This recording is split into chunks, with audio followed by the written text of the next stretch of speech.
So today what I'll try to do is explain cryptocurrencies. We'll talk basics, right? So I'm going to assume that you understand nothing about cryptocurrency, which is probably true for most people. It is very complicated thing in some sense, and not so complicated in some other sense.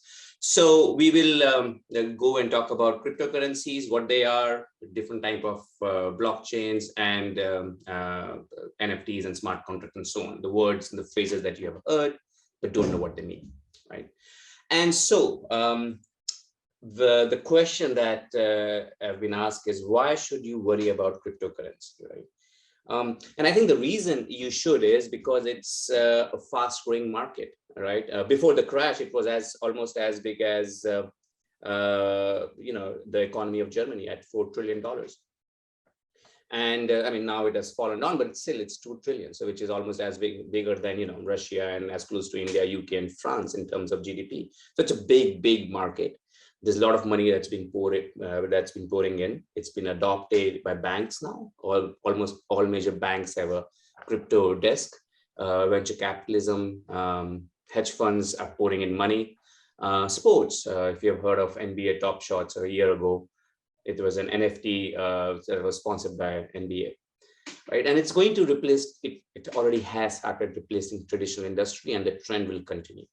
So I think it is very important to know what this new technology is and how it can affect you. But for me, right, there is another reason why I'm interested in it. So blockchain and cryptocurrency have started a new sort of phenomena in technology called Web3. It stands for Web 3.0, or the third iteration of internet.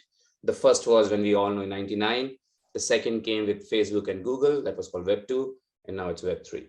And so basically what Web 3 is a redesign of the traditional internet, right? So what has happened right now is internet is not so decentralized, right? You have 4 companies controlling access, Apple, Google, Facebook, right? So if you're not on Google, you don't exist, right? If you don't have friends in Facebook, you can't do half the social things. And so, that causes problem. It causes a lot of rent seeking and inefficiencies. And what this Web3 is going to do is, again, try to solve the problem. And it is inherently by design centralized, authority resistant, right? So it's a way to sort of do what internet was supposed to be, give power back to people, right? And take it away from the companies, the big companies. But other than that, what it also does is it basically gives a new way of thinking about traditional industries like finance or real estate, art, collectible, and NFTs that you have heard of, right? Auctions at $63 million, right? Which is almost as much as a nice painting by Rembrandt. And also the smart contracts that we'll talk about is a way to take over the work that was done by lawyers and judges, right? So you can sort of concentrate on your product and not on, legal aspect of it and dealing with all that mess. And also it's what has started happening recently is a new way of organization, right? So it's called decentralized autonomous organization. And many of the new companies that are being formed are formed with this paradigm, right? So it's a new way of incorporating too, right? And it's all decentralized. And I'm very excited about this new wave of technology. And that's why I'm interested in this. So with that preface, let's just dive in. So what is cryptocurrency? Cryptocurrency comes from 2 words, cryptography and currency. So we're going to talk about these 2 things, and then we'll join them together and talk about Bitcoin, right? So let's start with cryptography. So what is cryptography, right? Cryptography is secure communication in presence of adversary, right? That's what it is.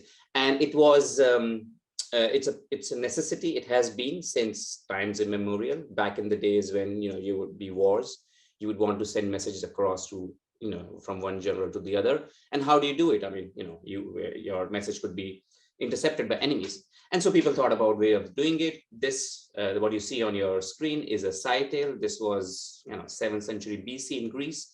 This was one way of transmitting sensitive information. The way you would do it is you will take this piece of leather, a strip of leather, write your message, right? And if the piece of leather was sort of intercepted, it would be gibberish. So this is an example here. It says IRYYAT, whatever. It's gibberish. It doesn't make sense. But if you take this piece of leather and you wrap it around a stick with sides, in this case, 6-sided stick, And then if you read across the stick, right, you can read the message. So this gibberish, if you read across a six-sided stick, it would say, I am hurt very badly, help. Right? So that's how you would exchange messages back then. But the trick was that both the sender and the receiver needed the same stick so that they can write and decipher, which was, not always convenient. So then coming back to the time of Julius Caesar, they had what was known as alphabet shift. So we have, I think all of us have worked and used this alphabet shift. The way it works is you just shift the letters of the alphabet by 2, 3, or whatever, some number, right? So A becomes C, B becomes D, C becomes F, and then you write the letters, and then when people see the message, it will not make any sense. And you could, in this case, you didn't have to exchange what shift you're going to do. You can decide based on the day of the month. So if it's 6th day of the month, you shift by 6, or whatever you want to come up with, predetermined way. And so, when you get a message, you can easily decipher it. And I'm sure you guys must have played with decoder rings growing up. Yeah, they would come in these boxes of cereal, which is the same concept, right? You just you shift your letters by something else. And again, Pig Latin, right? Pig Latin is again a way of encrypting. Of course, it's easy to decipher because almost all of us knew growing up. So that's not really a good way of sending message, but it is a way. And it's a form of valid encryption. Now, this alphabet shift, right, and decoder ring, they were used as a common means of sending an encrypting message, but they suffered from one problem. And the problem was they were very susceptible to frequency distribution attack, right? What do I mean by that? So in English language, for example, there are some letters that are very common. They occur much more than others. For example, A, E, S.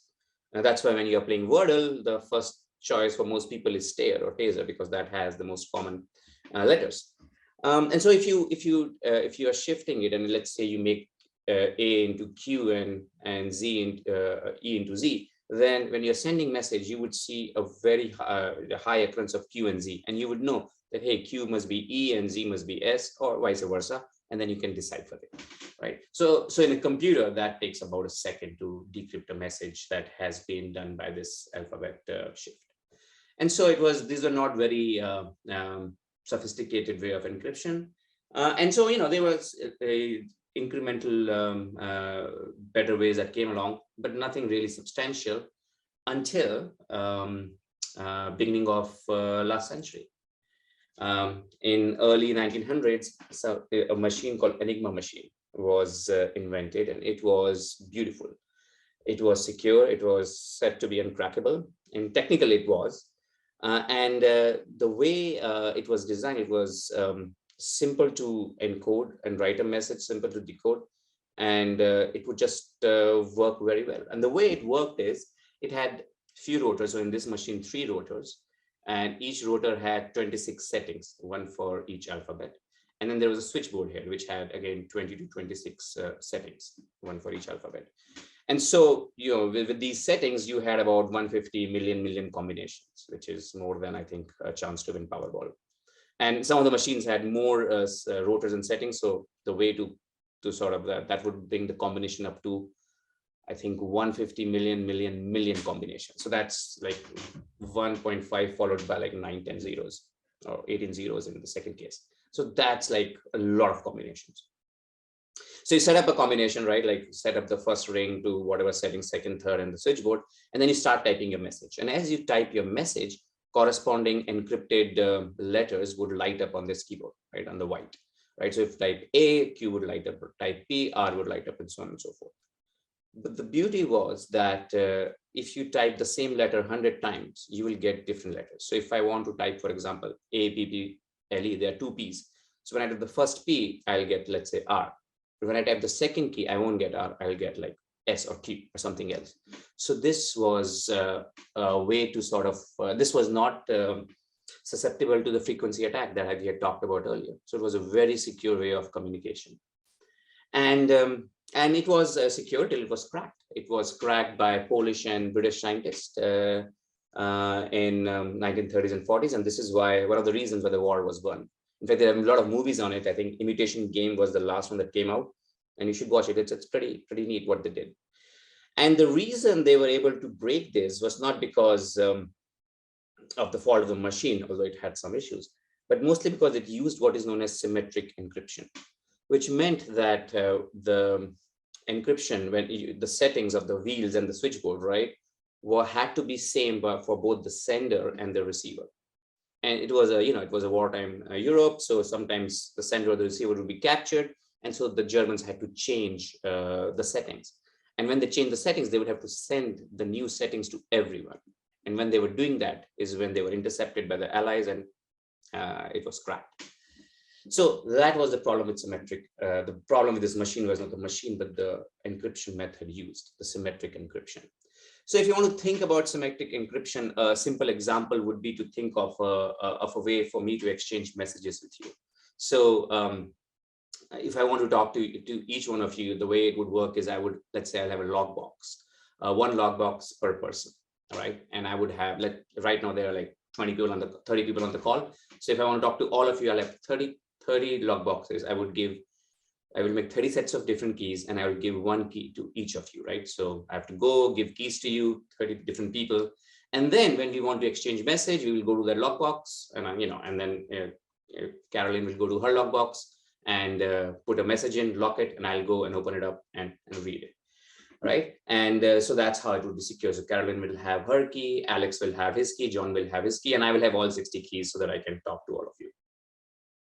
Now, if I want to change the keys, which is a way of saying that if I suspect that it has been compromised, I would like to change the keys. So what I'll do is I change all 60 logs, and then I have to go out and give you all the keys, right? And that is a painful process, which can lead to issues, right? You can drop a key, lose a key. This is what happened with the Enigma machine.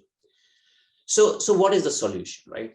And the solution for that is, since symmetric encryption is a problem, well, the solution is, of course, asymmetric encryption, right? So what is asymmetric encryption? So it is similar to what I had talked about in terms of lockbox. But now, instead of having 60 lockbox or 30 lockbox, I would have just one. So I'll have one lockbox. I will keep it in the library, Lewisboro library, and I would, the lockbox has a property. It has two keys, one key for locking and one key for unlocking. The locking key cannot unlock and the unlocking key cannot lock. So what I would do is I would open the lockbox and I'll keep the locking key right there. And whoever wants to put a message can put a message in and lock it up, right? Because the locking key is right there. But then no one can open it, because to unlock it, there is only one unlocking key that I have. And a locking key cannot unlock. So no one can open it. When I have time, I'll come to the library, open it, read the message, and leave the box open for anyone else to put in a message. And that is what asymmetric encryption is. Now, the beauty is, if I'm scared or worried that it has been compromised, I can come whenever I want, whenever I have time, change the lock and change the key, because key is right there, the locking key. And so it becomes easier. This whole thing is much, much easier. I don't have to worry about coordinating with any one of you. I can go and change the key whenever I want. I can do it every day, or whenever I go to read a message, I can just put in a new lock mechanism. So that makes it, and which is what happens in real life too. And that is what makes this encryption very, very secure. So much so that this is what is used right now in all your sensitive websites. So, when you go to banks or credit card company, the way it works is, you go to chase.com and then you see this lock icon. And when you click the lock icon, you can see, it's secure and stuff. And the way it works is, this locking icon is nothing but Chase sending your browser a locking key, asymmetric encrypted key. So you get the key, and then when you type in username or password, that is encrypted by the key that Chase had sent, right? And now, if anyone on internet is listening to your traffic, can intercept the traffic, but they do not know how to open this message, because the locking key is with chase.com in their website, in their servers, wherever it is. And this is what makes the current internet, banking and finance possible, this whole concept of asymmetric encryption. Also, with asymmetric encryption, one thing that should happen is signature, right? So everyone has to sign the message, because when I open the message, I should know who is it coming from, because there's only one box and anyone of you could have sent it. So this digital signature is another concept that came about with this asymmetric encryption. And this is important because these are the primitives that are used for cryptocurrency, right? So so that sort of takes care of our cryptography part of cryptocurrency. Now let's well, in the next few minutes I'll talk about money or currency, and then we'll try to mix them, combine them together. So what is money? I think we have used money for all our lives, so we take it for granted. We never think too much about it. But money actually solves three problems. It does three things for us. One is it helps, it's a medium of exchange. It lets us buy and sell stuff, right? When you had barter system, you know, you're exchanging oranges for apple, except it's not apple season. So how would you do it? And so came up with the currency. It's a store of value. Well, how much you are worth, you have a value, you know, stored in your bank account in some sense. And it's a unit of account, right? So when you're doing ledgers and accounting and taxes, you use dollars, right? So that's a unit of account. So money in real life solves three problems for us. And it is very important for our society. It's a social construct about 10,000 years old. What is interesting is people don't know, still not sure how it came to be. Was it to solve the barter problem or to solve the ledger problem, right? The accounting problem. So not known. But what we know is that in many places in the world, languages were developed to sort of talk about ledger and accounting and not to speak. So the origins of language in some places comes from money and not from need to communicate. And of course, it has led to development of civilization, industries, right? So it's very important for our civilization and for advancement. So a quick history of money. Money is, we know money as dollars and paper bills and stuff, but it was not always the case. In Ethiopia, for example, they used to use salt bar as money because salt was rare. Hence the term salary. Salary comes from the payments, the wages that were given to you in salt. In Nigeria, they use shells, right? In an island of Yap, they use these stones called rice stones. They were huge, like a few hundred pounds. That is what they used for currency. And tally sticks in England, right? So one of the things that we see is there's no set definition of currency. Anything can be used as money. But what was common in all these things is the rarity, right? So salt was rare in Ethiopia, and these stones were rare in island of Yap, and shells in Nigeria. And so society thought that is what we should use as currency, which became a problem because when European came to these countries, they realized, hey, salt, we can make as much salt as we want, which they did. And they debased the Ethiopian currency. Same with shells. And same with the stones. They found that island next to Yap, where they had lots of stones, so just bought it and, you know, destroyed the economy. And then, of course, these are the non-traditional sort of currency examples. And we also have examples of currencies that we think are more traditional. Gold coins, right? In Rome, silver in Greece, paper notes. This is a note in China. I think this is the oldest note. It's a promissory note for a granary.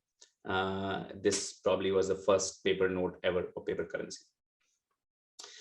And a few things that we want with time we have realized our money should have few properties is they should be durable, portable, right? These stones are not portable. You can't carry around 500 pounds of stone to buy, you know, your cup of coffee. That won't work. And then divisible, right? You should be able to divide it easily. Yeah, I don't know. And you know, the other thing that was very important is it should be stable, right? You should be able to control the supply and should be very hard to counterfeit. But again, right, there is just everything, the basic underpinning of currency is that it's a social construct, right? It could be anything, which is what led to the current scenario, economic scenario, where society decided that, you know what, let's just go with fiat currency, which is currency issued by government. It has no value. It's not tied to the value of anything.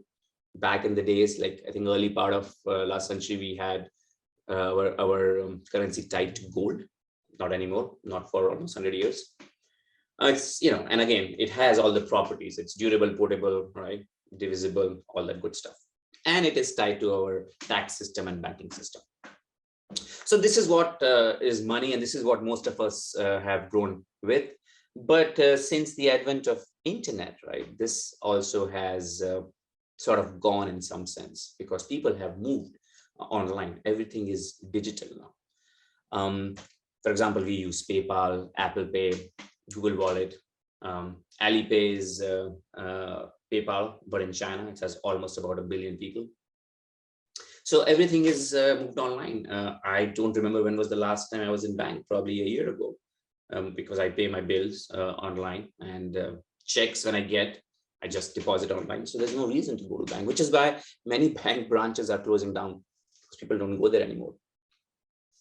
Now, this another interesting company is M-Pesa, Safaricom.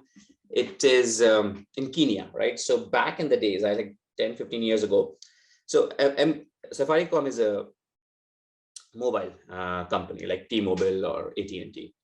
And people would, the way it works in Kenya is, or many countries in Europe and in Asia and Africa is, you go and prepay, you buy prepaid minutes, so 100 minutes or 200 minutes into your phone. And then, you top it up, and then, you refill it again. So what these people started doing is, they didn't have money, but they would buy minutes. And when they want to buy an apple or banana or whatever, right, they would say, I want this apple. How much do you want for it? He said, I'll take 10 minutes for it, or 11 minutes for it. And so you just transfer minutes. So this company, M-Pesa, which was a mobile provider, basically became a bank, right? And became more popular. It had like 20 million customers. And now it has a banking license because people use it as bank. So again, this M-Pesa is an example of a currency that is centralized, but not backed by any government.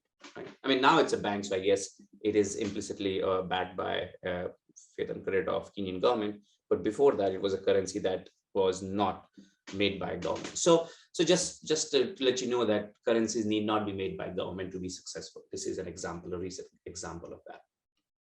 But all of these currencies have one salient feature, and that is that they are centralized. So what do I mean? What I mean is there is if something goes wrong, you can call someone.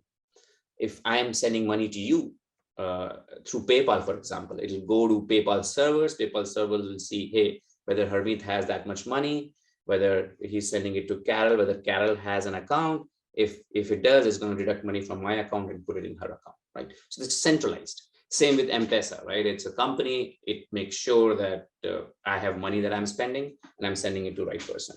And if I make a mistake, there are ways they can undo it, right? So that's what makes it centralized. There is an authority that is behind it. But there is no decentralized digital money so far, till 2008. There had been a lot of efforts to make a decentralized currency, and these are some of the examples, but they all failed for a lot of reasons, right? The consensus mechanism, how do you know whether I have spent money, who is to decide? And so trust, there was lack of trust, and there was a double spending problem, which we'll talk about, was a big issue. And so that's why nothing happened. It went nowhere for years and years, up until 2008. So in 2008, a person by the name of Satoshi Nakamoto, now no one knows who he or she is, but the general consensus is that it's a group of people, right, behind this name. So a person, Satoshi Nakamoto, published a paper, right? It's still available in this website, bitcoin.org/bitcoinpdf. And then he or she wrote about it in a news group and said that I have to solve this problem, right? And this paper is still there, by the way, and it's a 8-page long paper, very easy to read. So I think once you get a chance, you should go and read. And this paper had 8 references. And if you remember, all of these 8 references are from these failed attempts. So basically what he did is he just took all the ideas and joined them together to come up with Bitcoin, right? So that brings us to the main topic here. What is Bitcoin and what is cryptocurrency?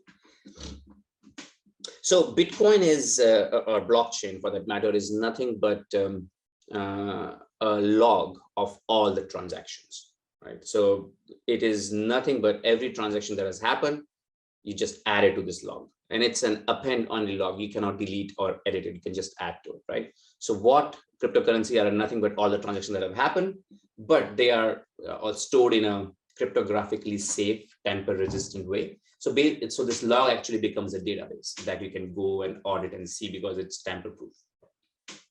And this log or database lives on internet on the computer called nodes, right?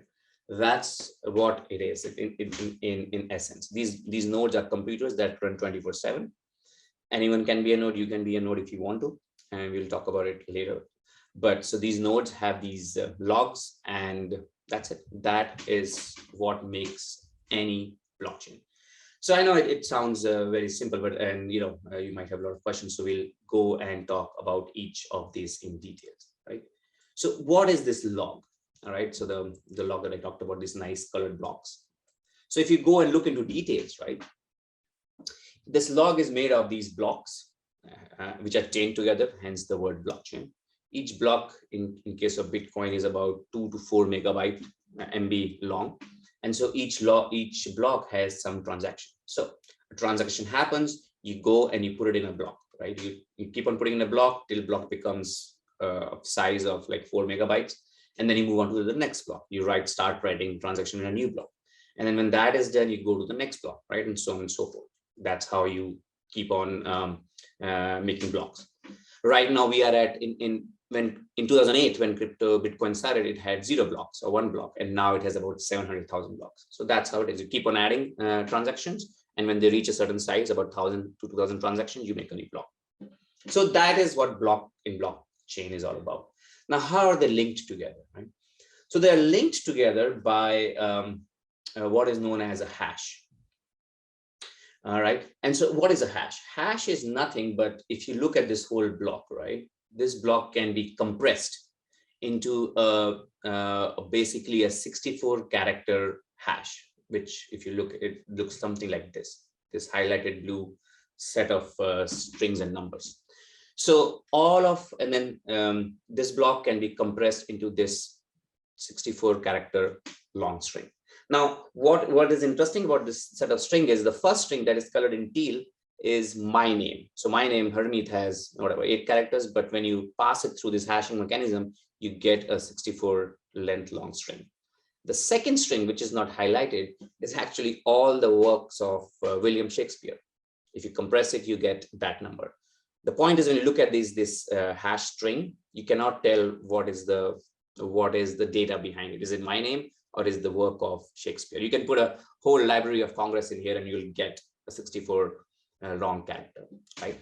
So what do? You calculate all the transactions, right? And you find its block, its hash, the 64 character string, and then you put it into the next block. And so that is how they are changed. So this hash has encrypted hash. This block has encrypted hash of previous block, which is here, and this block has encrypted hash of this whole block, which is here, and that's how they are chained together.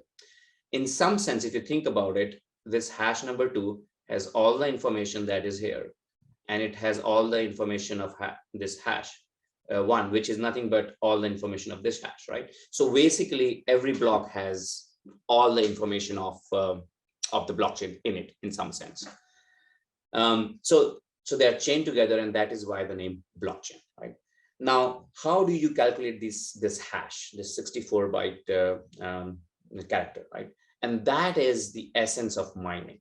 It's not easy to calculate, but the miners, the nodes, they keep on calculating it, and when they successfully calculate it, they get a reward, right? A mining reward. So when you heard of Bitcoin mining and it takes up a lot of electricity, what they are doing is just calculating this hash, which is nothing but compressing all the data in the block into one small number.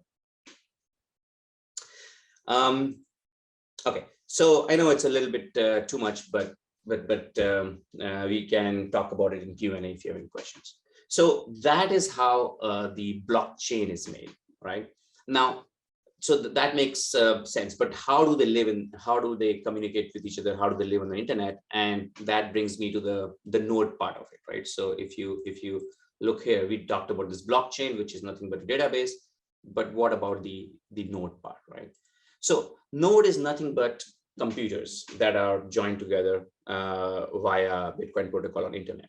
So to be a node, all you need to do is turn your computer on, connect to Bitcoin, download that ledger, the whole ledger. Now, the beauty is you don't have to download the whole ledger. You can just download the hashes, because that, 700,000 hashes. And then that is what is sufficient to get the information about the whole blockchain. And you can be a node. Now, the way node works is, they are connected to each other, not directly, but they are within 6 hops of each other. Like very similar to Kevin Bacon's 6 degrees of separation, you are not farther than 6 hops apart from every other node. Right. So these are the nodes that are live, and each node has a blockchain and they communicate with each other. And that's what makes Bitcoin a cryptocurrency. Right. So at least that is the overall bird's eye view. Now let's see how a transaction happens. So a Bitcoin transaction is almost like a check that you guys are familiar with, right? So in Bitcoin parlance, right, the account, you have your own account number. In case of Bitcoin, that is your wallet, right? You are sending money to someone, so you are going to put their wallet address here, not the name, because no one in Bitcoin, everyone is known by their wallet address. Timestamp, how much money, and then your digital signature that we have talked about. So you sign it. So you do this and you send this check to a node, right? In Bitcoin, you don't even have to decide which node. You're in Bitcoin network, you say send the transaction, and it'll go to one of these nodes, right? Or a few of these nodes. And then, within 6 hops, everyone will get to know of this transaction. Right? And so the way it works, again, bringing back to the block, right? A new transaction comes, you just append it to the latest block, right? And you move on. So the way, so just to go a little bit deeper into this thing, when a miner gets this, because miner has the whole ledger in its memory, when it gets a transaction, right, what it'll do is it'll look at the wallet. It'll look at John's wallet and see, hey, John is sending this money to Bob. Does John have that much money? And does Bob's wallet exist? And if is the timestamp recent, it's new. And if everything adds up, it's going to put the transaction in the ledger and send the money to Bob, right? As it'll do the same thing as bank does, right? So there's no difference in that sense. Like in bank also, the money goes, bank will see where the money is coming from, who is it going to, whether the person who's sending the money has that much in their account, and that's how transaction happens. Similarly, the similar concept holds for cryptocurrency, right? But the question then the people ask is, how is it different from bank? And the reason it's different is the node that is doing this validation could be anyone, could be your computer. It's not a bank. There's no central authority. Any of these computers act as a bank, right? So then, this construct has been around in past also. But what Bitcoin solves is a problem of double spending. So let me just explain that with a simple example. So let's say that Bob has 10 Bitcoins, right? And he's trying to be cheeky. So he sends 10 to John and he sends a transaction in node A, right? And he sends 10 to Alice and sends a transaction in node C. And he tells both John and Alice, hey, I'm sending you 10 Bitcoins. Please, in return, can you send me a car, right? He's trying to buy a car or a house. Now, and then so what happens in the whole network is a node A will receive this transaction, right? Node C will receive the Bob to Alice transaction. And because they're far apart, they might not get both the transaction, but there'll be some node in the middle, let's say B, that receives both the transaction, right? So we are covering all 3 cases, right? So these are like example of how transactions look in various nodes. So node A has like 4 transactions. The one that we are interested in is the one from Bob to John. Node B has again 5 transactions. The one that we are interested in is Bob to John and Bob to Alice. And node C again has some transactions, and the one that we are interested in is from Bob to Alice, right? So keep in mind, Bob only has 10 Bitcoin and he's trying to spend 20. All right. So in a normal scenario, bank will say, hey, you can't do that. It'll stop it. But in case of decentralized, I just want to show you how it works. So node A will say, hey, Bob has 10 Bitcoins, he's sending to John. I like this. Node C will say, hey, Bob has 10 Bitcoins, he's sending 10 to Alice. That's fine. Now node B will say, hey, Bob has 10 Bitcoin and he's sending 10 to John and 10 to Alice. That doesn't make sense. So I'm going to cancel one transaction. Right, so it's going to cancel, pick one. It'll pick the later one just because you pick the one that happened earlier before. So it's going to cancel the transaction number 70. And so now how does the world look? To node A, it has Bob to John transaction. Node B has Bob to John transaction. Node C has Bob to Alice transaction, right? So now they all have this transaction. And now when they have enough transaction, about 2000, they will start calculating the hash, right? And the hash, let me just show you what hash is. They'll start calculating this hash, right? And the miner that calculates the hash first gets to write that block into the blockchain. Now, in our case, either A or B or C will win. We'll be able to calculate the hash first. If A and B are able to calculate the hash first, the transaction of Bob to John will be official. If C is able to calculate the hash first, transaction from Bob to Alice will become official. But in no scenario can Bob send money to both John and Alice, right? So no matter what happens, he can only spend 10 Bitcoins. And that is the problem that Satoshi solved with this Bitcoins. This problem was not solved before that. Now, miners are doing all the work, right? They're calculating, they're taking the transaction, making sure it's valid, and then appending it to blockchain, calculating hash. Hence, they get the reward, right? So every 10 minutes, when a block is written to blockchain, the miner that does it gets 6.25 Bitcoin, which is about, in this day and age, about $200,000, right? When Bitcoin was a lot more, $60,000, that would have been $360,000, right? So it's come down, but still it's $200,000. That's not bad every 10 minutes. So miners are very important, and just remember, you can be a miner too if you want to. So you keep database about the transaction, you validate transaction, prevent double spending problem, and you get rewarded. Think of miners, if you really want to think of as server farms that lots of companies have. Like PayPal has lots of servers, it does all calculation. Similarly, every bank has so many servers that do all the calculation. Miners are the computing power of cryptocurrency, right? So as we talked about, cryptocurrency has solved a lot of problems. Some of the advantages of Bitcoin are it is not susceptible to bad fiscal policies, right? So the hyperinflation in Zimbabwe, Venezuela, you can't have that if you are using cryptocurrency, right? The crisis in 2008 or the crash in 87 would not have happened if you had cryptocurrency, because they were people problem. Centralized intermediary, they concentrate the risk, like Lehman Brothers. We saw what happened there. And the other part is the biggest advantage of Bitcoin and cryptocurrency is the financial inclusion. So we talked about M-Pesa, the mobile minute in Kenya that brought banking to a lot of unbanked people. Cryptocurrency has the same sort of impact, can have same impact, because everyone has phone, cell phone or feature phone, and they can use that to bank. And if you can bring Bitcoin to them, it would be a good way to bring bank into the banking sector. But it comes with some disadvantages, right? So one is Bitcoin does only 7 transactions per second. Visa and MasterCard do 20,000 transactions per second, right? Which means that it takes time for transaction to finalize. Remember, I said every 10 minutes they write a block. So at the fastest, your transaction will take 10 minutes to clear. So if you're buying a coffee, you have to wait 10 minutes till it's clear. But in reality, it could take hours, right? So you don't want to wait for hours to get your coffee. Also, the transaction cost in sometimes it can go up to $60. Right now it's about $2, but still, if you're buying coffee, for $3, you don't want to pay $2 for transaction cost, right? And then the energy, right? We know energy costs are prohibitive in Bitcoin.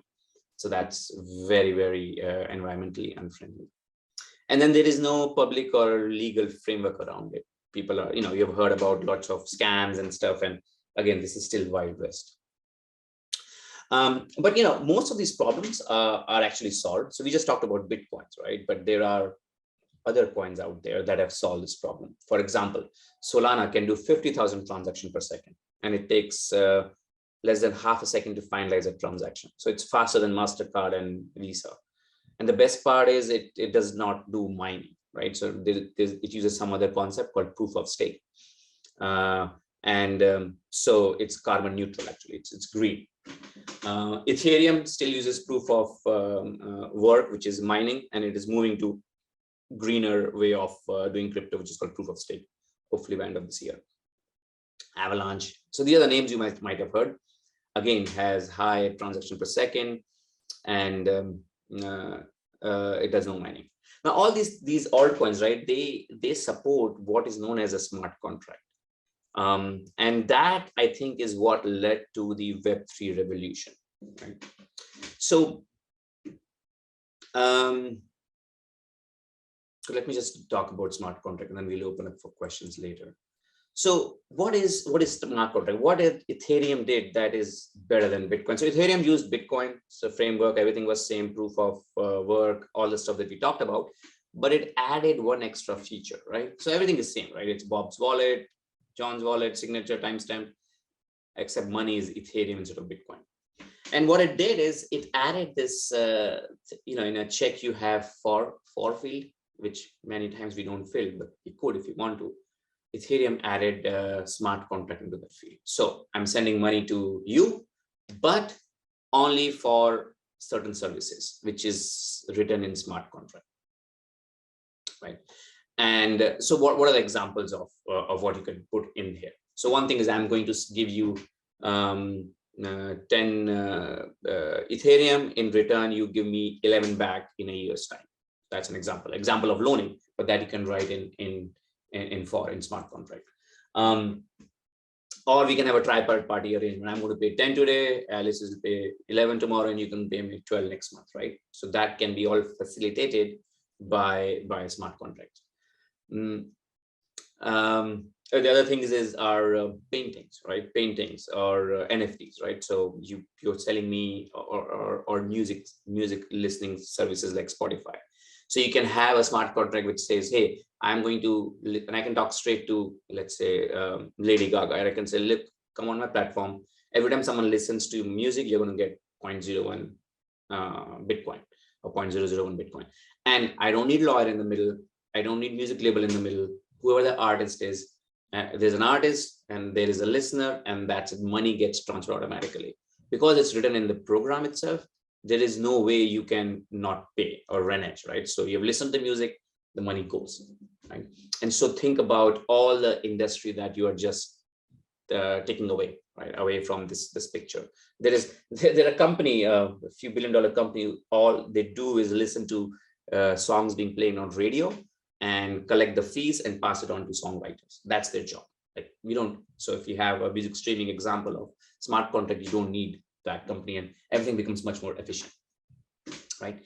So so this is what Ethereum added. It's called smart contracts or blockchain programs, and all the other blockchain other than Bitcoin have that feature, and that can lead to lots of nice projects. In fact, billions of dollars have been poured into this Web3 space so that you can do innovative stuff with it. I don't know whether you have heard of Top Shots in NBA. NBA Top Shots is a way where you can go and buy NFTs on NBA games. I think the highest one that sold was LeBron James dunk. It was sold for I think $1 million. So it is real money. And let me just see if I can show you a picture of it. So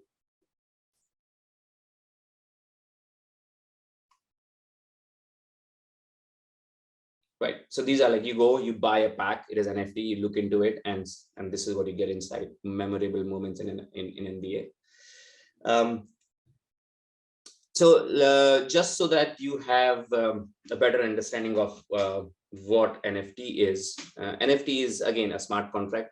It is actually, if you really want to think about it, it's a receipt. So you do a transaction, like you're buying a painting.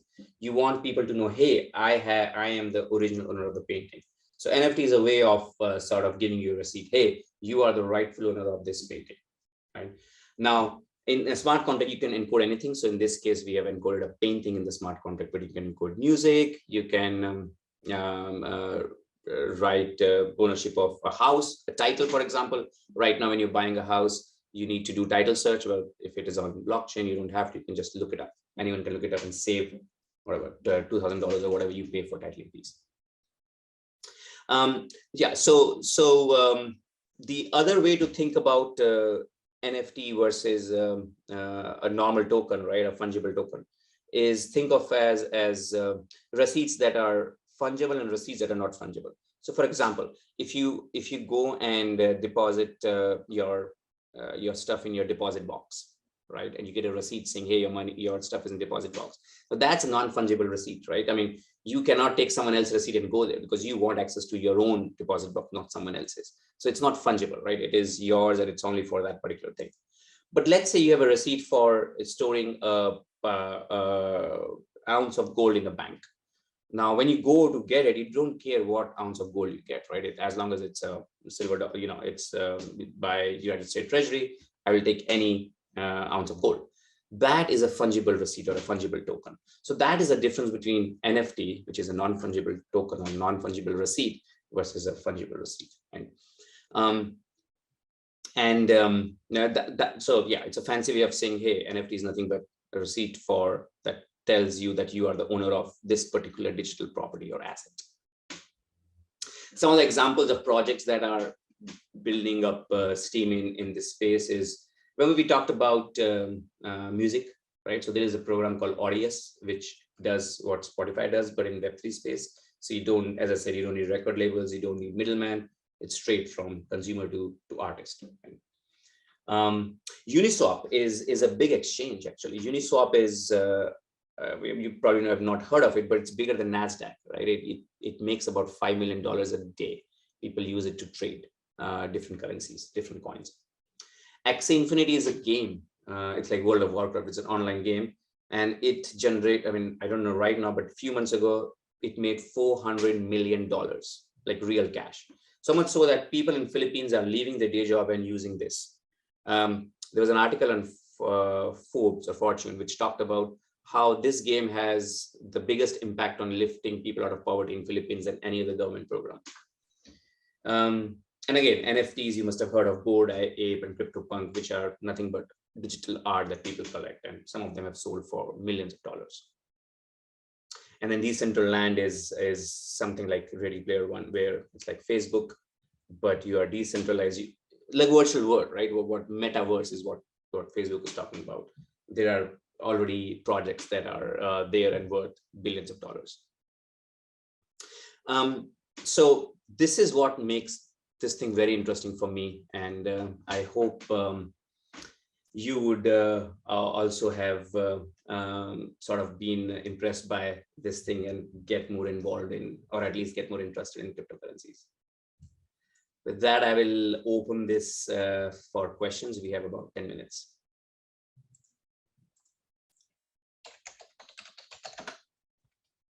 In the meantime, I'll just try to bring up some of the nice protocols.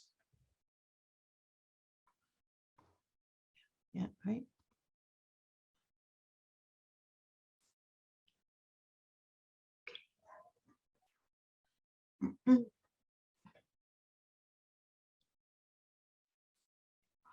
Does anyone have a question? Laura says, can you define fungible again?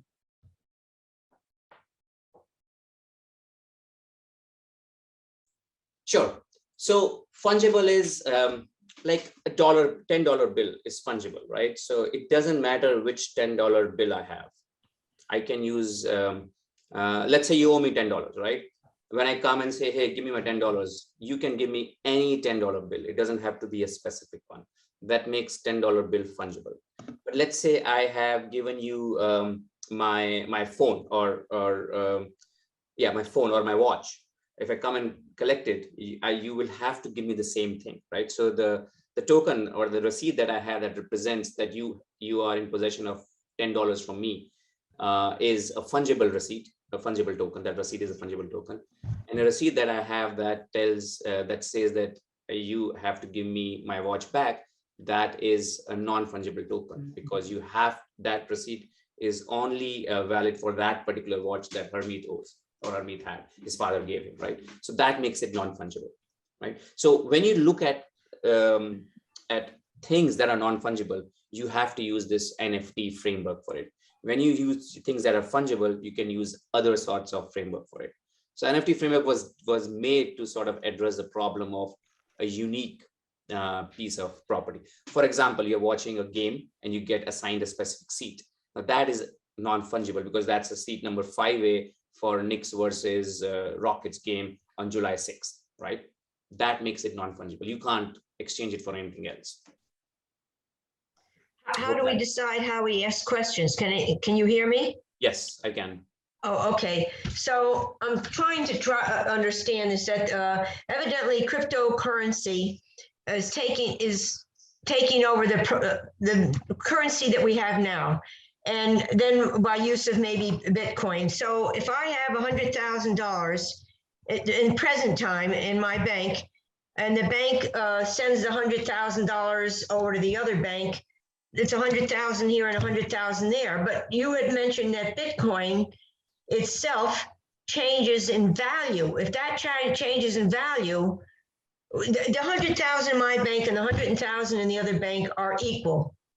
But if you do this Bitcoin thing and it changes its value, I don't understand that. If it had a value of $100,000 and then all of a sudden it changed its value, then it could be more or less $100,000 on no basis. Okay, so I think there are two questions here, right? One is, will Bitcoin take away our currency? So that is not going to happen, right? Dollars is going to stay dollar. It's going to be the main medium of exchange in US and world, hopefully. Bitcoin would be on the side. It will do certain things that currently don't happen. For example, I talked about unbanked people, or talking about making things much more smoother in terms of Spotify, for example, or lots of other things, buying tickets from Ticketmaster, for example, right? So that cryptocurrency has its specific use. It is not there to displace dollars. Coming to the second part of your question, right? When you're transferring $100,000 from bank A to bank B, 100,000 leave bank A, reach bank B. Now, when you're transferring 10 Bitcoin from bank A to bank B, 10 Bitcoin leave bank A and you get 10 Bitcoin in bank B. What is the value of Bitcoin in dollar? That is what you are sort of trying to understand. And let's say that you are a Japanese person living in Japan, right? And now if you're transacting in dollar, you have the currency risk of how dollar going high or low versus Japanese yen, which is similar to how what you're talking about right now is to dollar going high or low against cryptocurrency, right? So they're two different things. Like when you think of cryptocurrency as gold in some sense, right? You're buying a bar of gold. Well, it's worth $1,400 ounce. Now it's $200 ounce, right? So that fluctuates. Cryptocurrency fluctuates a lot more than normal things. So it's not something that I would recommend people in this call go and buy or trade. It's not safe for that purpose. Harmeet, Michael Lyons says, you say that things like the financial crisis of 2008 can't happen with Bitcoin, and that most of the problems with crypto have been solved.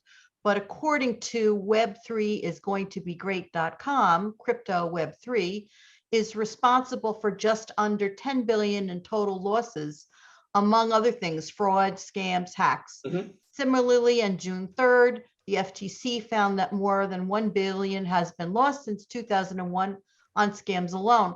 Considering the space is still so unregulated, what do you think about these risks?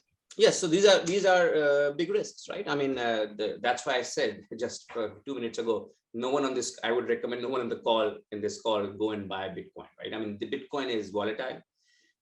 So if you're buying, two things. if you're buying Bitcoin, if you want to buy stuff, right, go to Coinbase.com or Gemini, which are two publicly traded company in US, and buy it through them. You are safe. You're not susceptible to the scams that we talked about. The scams that we talked about are these projects that I was showing, right, like Uniswap or Axie Infinity, right? This is where the scam happens, and you have to be aware of the space. You have to know what you are doing. So it's very specialized, right? It's very similar to if you had seen in 99, 2000, there was this Webvan and Pet.com and lots of companies doing shady practices, trying to raise money. Web3 is in that space. You have lots of shady companies. There's going to be a lot of carnage, a lot of value loss, a lot of people who will be sad, right? So hence I'm saying, like, it's not for everyone. Having said that, after that, there were success stories like Amazon, like Google, like Cisco, right? I mean, they came out of the ashes and they became like multi-billion-dollar companies.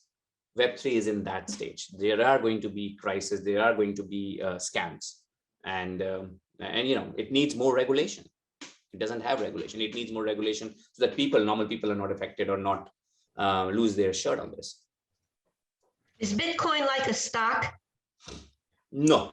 Bitcoin is like it's like a currency, if you really want to think, or like gold, if you really want to come, but it's a little bit different. But yeah, think of it as gold or some asset that you just store as store of value. But it's not like stock. Sorry. Joseph Cirillo says, what do the large US banks think about cryptocurrency? For example, JP Morgan, Bank of America, etc. Is this a threat to their business? I would think so. Appreciate your thoughts. So no, actually, no, they are getting deeper into this space now. Everyone has they're hiring like crazy in crypto space, all these banks. And it's not a threat. It's for them, it's better. I knew few hedge funds who left normal trading and went to trade cryptocurrency.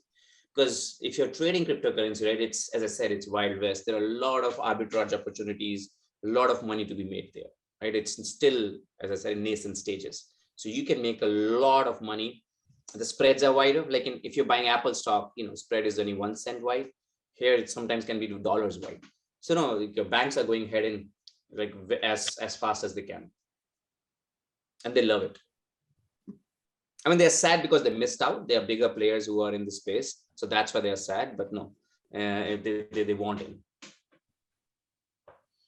And just so you know, it's the regulator, like CFTC, the Futures Commission of United States, has approved Bitcoin futures, right? CME, which is the third biggest option exchange in the world, trades, offers it. And big banks and big institutions are buying or trading crypto, Bitcoin, and Ethereum options on that exchange. So it's legalized in US, just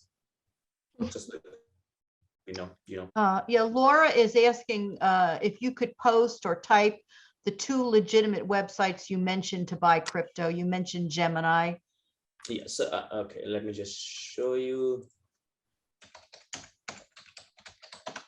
One is Coinbase.com. That's the biggest and the safest, I think. And the other is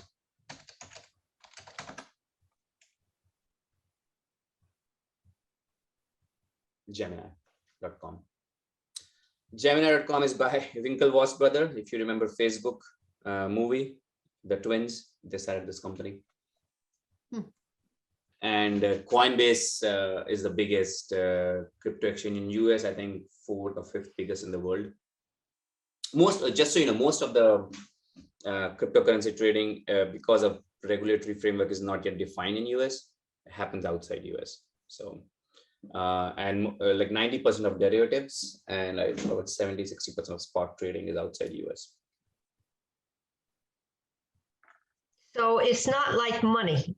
It's like gold, which it can be up in price or lower in price. But then because of that, it's sort of like gambling, I would think. What is the purpose of it? I don't see. Like gold is gambling only if you use it as gamble, right? So if you're buying and selling gold to trade, then it's gambling. If you are using gold for something else, making jewelry, using it in car parts, right? Doing whatever you want to do, then it's not gambling. As I said, so Bitcoin has cryptocurrency has 2 purposes. One is store of value, but second is making these projects that I talked about. See, this is why I'm interested in this space, the Web3 projects, the amount of money and efficiency you can add in current tech environment is phenomenal with Web3 because it's decentralized, like Uniswap, right? I'll give you a simple example. Uniswap, which I've talked about, is exchange where you connect a wallet and you can trade. It's an exchange, you can trade currencies, right? Cryptocurrencies. This is bigger than NASDAQ. It was started by one person, 2%. NASDAQ, to start a company like NASDAQ, if you want to start a US exchange in US right now, you would need about, I don't know, $1 billion and 500 people, right? This one was done by 2 guys and like, I don't know, $200 in bank account. So the things that people can build, the tools, is the power is immense here, which is where it is important, right? It's not for, people use it for gambling and currency and, rug pulls and all the scams. That is noise and a distraction. This is where the utility is. Can you use it to buy something? We'll say I wanted to buy a car. Yep. Could I use Bitcoin to buy a car? And how could that be if the car was $50,000 and I wanted to buy it with a Bitcoin, and the Bitcoin's value keeps going up and down? So by the time I made the purchase, the Bitcoin's no longer worth 50,000, it's worth 25,000. So why would you want to, so 2 ways of doing it, right? Like, to answer your question, the simple answer is PayPal has, in PayPal, you can put in Bitcoin and it'll just have it, right? So PayPal acts as a crypto wallet too, in some sense. And not a decentralized crypto wallet, but crypto wallet. So to answer your question, you can put money on PayPal, go to car dealership and give them and you can transact using PayPal account because all car dealership accept PayPal. So that's one way of doing it. Other way of doing it is if car dealership accepts Bitcoin, you can just straight away transfer it, right? So that you can ask. So the way it would work is you'll go to a car and say, I want to know what the price of the car is for next 5 days. And say, okay, like 6 Bitcoin. And this price is good for next 6 days. And then you just give them 6 Bitcoin.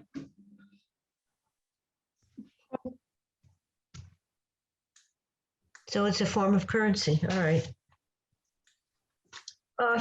Does anybody else have, because I have another question, but other people should say something first, maybe. Is there other people with other questions?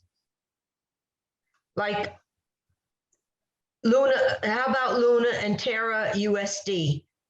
Those are cryptocurrencies. Are they the same as Bitcoin, but a different cryptocurrency, Luna and Terra? So Luna and Terra was a project, a DeFi project of stable coins.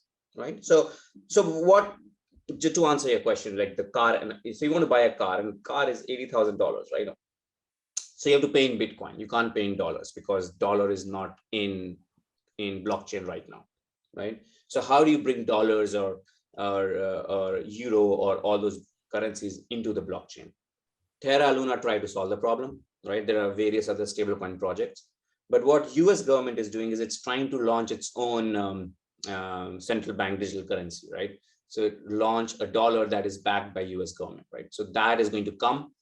When and if it comes, then you can just transact instead of Bitcoin, you can use on a Bitcoin blockchain or on an Ether blockchain, you can use US dollars as a mean of payment instead of Ether. So you don't have to worry about these fluctuations. Now, Luna and Terra try to do something similar using what is known as an algorithm, which didn't work very well and they lost money. But that was not a scam. That was just a poorly designed product. And people who lost money who are actually crypto people, yes, normal people lost money too, but the majority of loss, about 2 billion, came in from like venture capital and hedge fund. They lost about $2 to $3 billion there. So it's think of it as like a pet.com that went bust, and VCs that got lost money. I've been reading in the Wall Street Journal this past week or so that the cryptocurrency had a big crash. What does that mean? That it had a big crash? Yeah, it's like stock market crash, right? It crashed big time too. So crypto is like that. People are selling and not buying enough, and so the price goes down. So cryptocurrency is the general name, and cryptocurrency, Bitcoin is a type of cryptocurrency. Yes. Is that correct? That is correct. So there is cryptocurrency is a general name. There's Bitcoin. The main ones are Bitcoin, Ethereum, Solana, Avalanche are the main ones. Binance, main different kinds of chain that let you do different kind of things. Solana is great for financial projects. Avalanche is great for EVM type projects. Like there is some technicality, but yeah. So depending on what you want to do, you can pick a project and try to invest in it or look into it or write your own code. Like I wrote a code that made an exchange, right? So you can just do it. And it was just me and a friend of mine.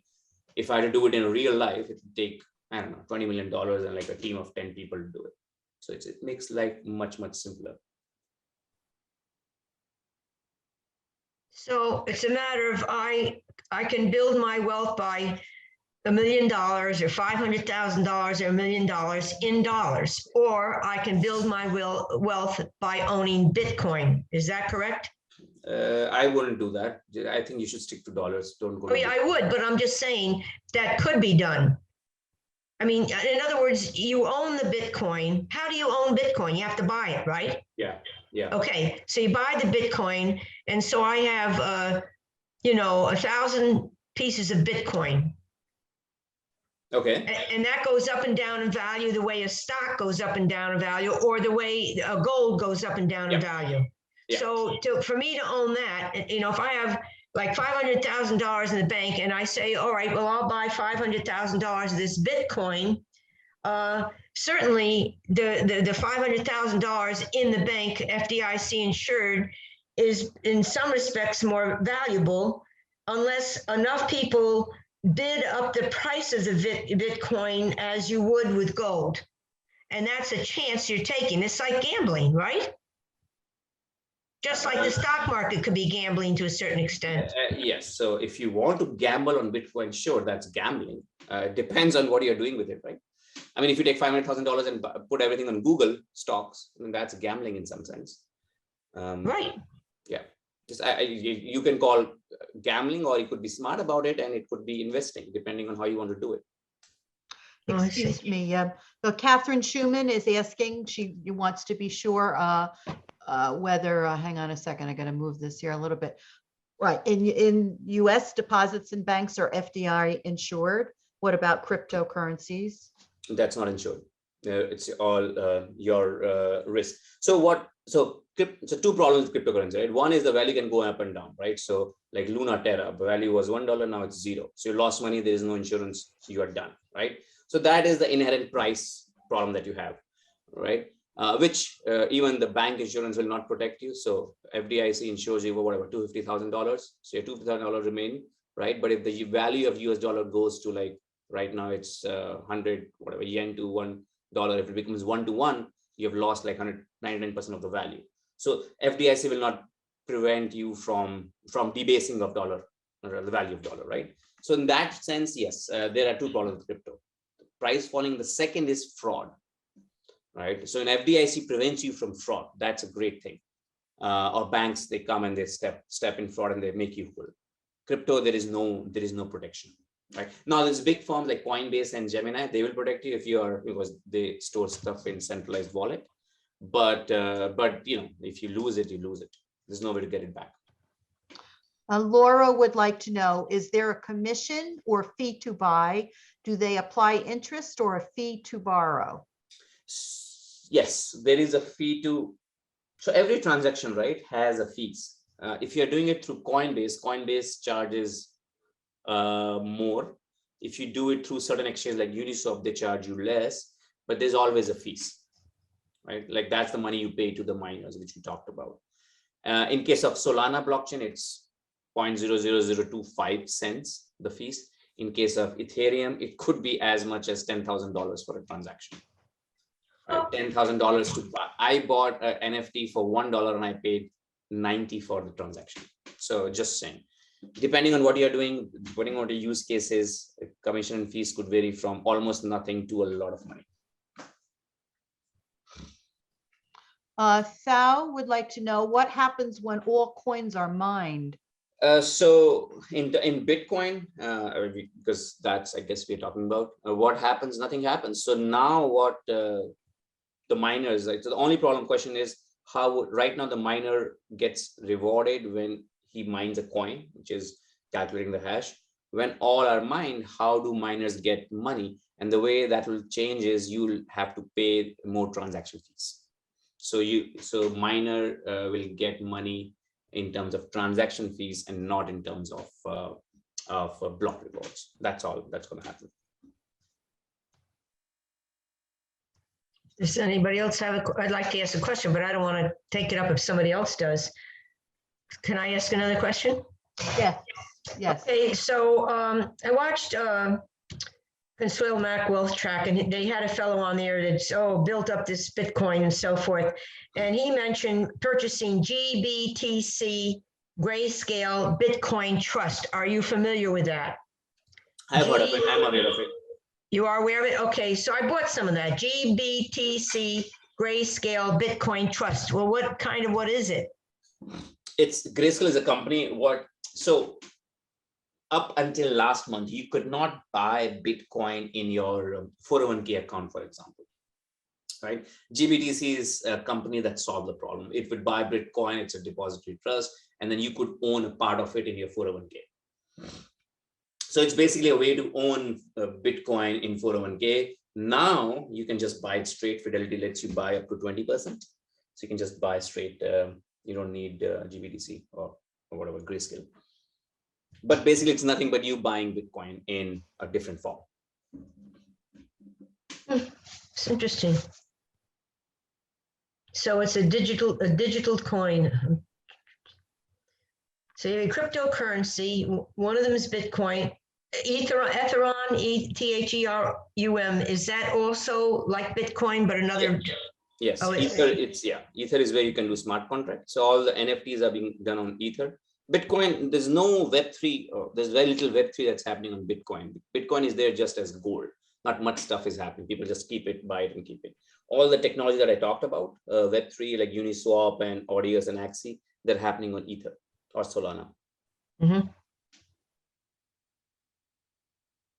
So cryptocurrency, you have different cryptocurrencies, Ethereum, Bitcoin, and so forth, and they're all traded on something called the blockchain. Is that correct? All traded on, so every currency has its own blockchain. Blockchain. Yeah. And that's all considered part of the digital world. Yes. Yes. Yes, it is. Okay, another question, because they were mentioning this in Wall Street Journal this past week. How the Fed, the Fed is raising interest rates. How will that affect, Bitcoin and all this digital currency? The fact that the Fed is raising interest rates. I mean, Fed, there's no direct correlation, right? I mean, Fed cannot, there's no control over Bitcoin, right? So Fed cannot control Bitcoin even if it wanted to. So there is no, but having said that, by restricting, we're talking about fiscal policy here, right? So by doing what Fed is doing, by raising interest rates, trying to kill demand and tame inflation, which is causing stock market to sort of crash. Similarly, it's causing Cryptocurrency knock-on effect on crypto. So if stock market crashes, right, people will sell their Grayscale to make money, or they'll send Bitcoins to make whole whatever losses they're having. So you'll see a cascading effect, which you've already seen in crypto market. But yeah, but generally Fed cannot, not generally, but Fed cannot directly make any policy about cryptocurrency. It can try to regulate it in some way, but it's out there. It's this. If Fed says tomorrow, hey, cryptocurrency, you can't have this many currencies issued every 6 minutes, you have to change it 10 minutes. That can't happen. Like Supreme Court or whoever wants to do it, they cannot do anything to cryptocurrency or Bitcoin. They can make it illegal in US. That's as far as that they can do. Nothing else. And what about hacking? With the Russians or Chinese, I mean, or hacking whoever. is hacking. Russian and Chinese, or whoever wants to hack, they can hack whatever they want, right? I mean, So they could hack this Bitcoin, Bitcoin, actually not really. Bitcoin is very harder to hack than many other things. Hacking is not good. Bitcoin has stood the test of time since 2008, so it's hacking proof in that sense. To be able to hack Bitcoin, you need enough computing power to take over 50% of the miners. That's a lot of computing power. I don't think any one country has that much power. That's interesting. Yeah, in some sense, Bitcoin is more secure than our banking sector or energy grid or any of our facilities. Anyone else have any questions? Or Harmeet, was there anything you wanted to say to wrap up, or any other topic you wanted to present? No, I think I'm over time, right? It's 20 Yes. past 8. So, but if anyone has any questions, please feel free to reach out. And again, I think this is a fascinating field. If I have sort of piqued your interest, I think this was a successful presentation. Just one more question. Andrew asks, in the early days of Bitcoin, wasn't there an 100 million hijacking event?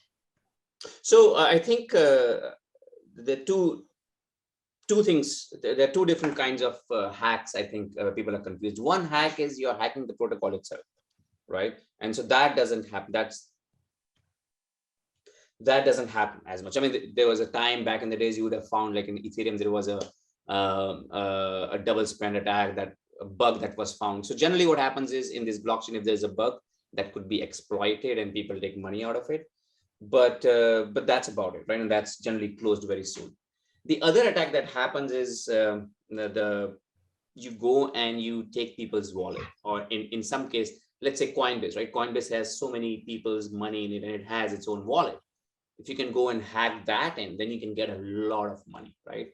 So it is more like stealing, less like how shall I put it? Like bank robbing. It's almost like bank robbery, right? So people are, what you have heard about, many of it is bank robbery.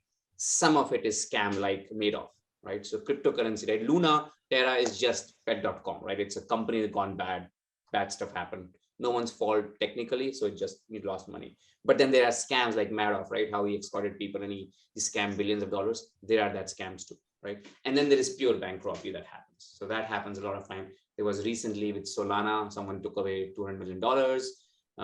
Same with Ethereum few years ago.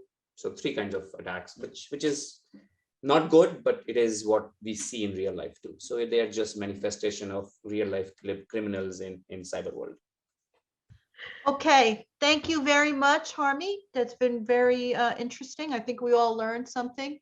All right. Well, thank you, Harmeet. You've given us a lot of your time, and Thank you. we do appreciate it. And we've gotten a lot of thank yous from our participants. Yeah, thank you. Oh, Yeah. it's a pleasure. Okay, Yeah, thanks. okay. Very nice to meet you, Harmeet. And I will be ending the meeting now.